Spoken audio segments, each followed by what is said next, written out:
Agro स्पर्धेत निवृत्त रेशीम उपसंचालक दिलीप भाके यांना सिल्क स्कॅनर या नवकल्पनेसाठी सन्मानित करण्यात आले। मुख्यमंत्री देवेंद्र फडणवीस यांच्या हस्ते चषक, सन्मानपत्र आणि 15 लाख रुपयांचे पारितोषिक देऊन त्यांचा गौरव करण्यात आला।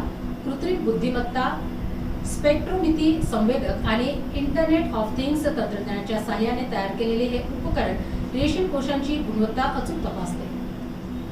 ऊर्जा व कृषी कचरा व्यवस्थापन यानंतरचा विभाग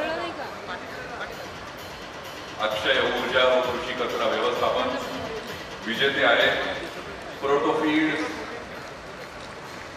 आणि उपविजेते आहेत 25 लाखाचं पहिलं आणि दुसरं 15 लाखाचं ते जी प्रक्रिया आहे त्यांची 7 लाख रुपये आमच्या अकाउंटला आता ते देणार आहेत आणि नंतर बाकीचा जो आहे निधी तो त्यांची ती काय कार्यप्रणाली असेल त्याच्यानुसार, म्हणजे आमच्यासाठी पैसे हा महत्वाचा नव्हताच हा विषय, फक्त ही संकल्पना त्या संशोधकांकडे जावी आणि त्यांनी त्याच्यावर काहीतरी काम करावं। आता आजच सकाळी मला आदरणीय कवडे सर त्यांचाही फोन आला होता की MIT यामध्ये ऑलरेडी आम्ही यांच्यासोबत बरेच वेळा काम केलं, तर त्यांनी ते सुद्धा अशा याच्यामध्ये योगदान देणारच, यात काही शंका नाही। तर हे जे मिळालं आणि आपण सगळे आलात ऐकलात त्याबद्दल मी आपल्या सगळ्यांचे धन्यवाद।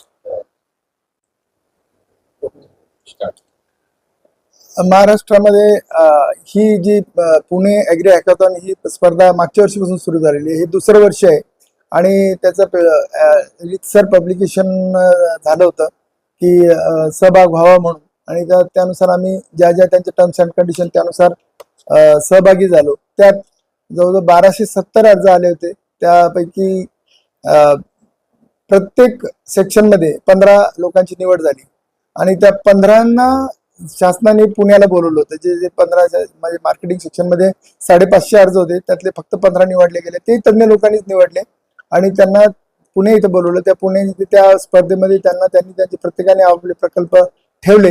त्याला जवळ 40 ज्युरीजनी तपासलं। त्या 40 ज्युरीज म्हणजे सगळे त्या विषयाचे तज्ञ होते।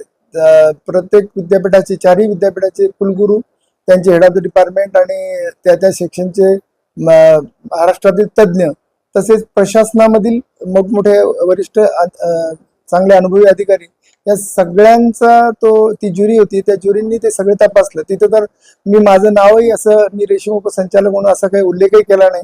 सिल्क इनोव्हेटर्स या नावाने आम्ही आमचा प्रोजेक्ट तिथं ठेवला होता। योगायोगाने पहिल्या दिवशी 15 तारखेला सुनेत्राताईंनी सुद्धा भेट दिली, त्यांना मी सगळं सांगितलं आणि मी हेही म्हटलं की आपल्याला हे युनिट आपल्याला बारामतीला आवश्यक आहे, कारण की आपण इनाम भारतातले पहिले आहोत की इनाम सुरू केलं, तसं या प्रकारचं मार्केटिंग करण्याचं आपणच पहिले असू आणि आपल्याला हे भारतात एक क्रांती करून दाखवण्याची संधी आली। त्यामुळे मी त्यांना याबाबतीत बोललो, त्यांनी सुद्धा आश्वस्त केलं की त्यांचे जे काय असेल सहकार्य करू। आता तो जो पाठ जरी झाला नसतं तरी आम्ही हे बसवणारच होतो, बक्षीस जरी नसते मिळालं तरी आम्ही हा प्रयोग तिथं म्हणजे हे युनिट तिथं बसवणारच होतो।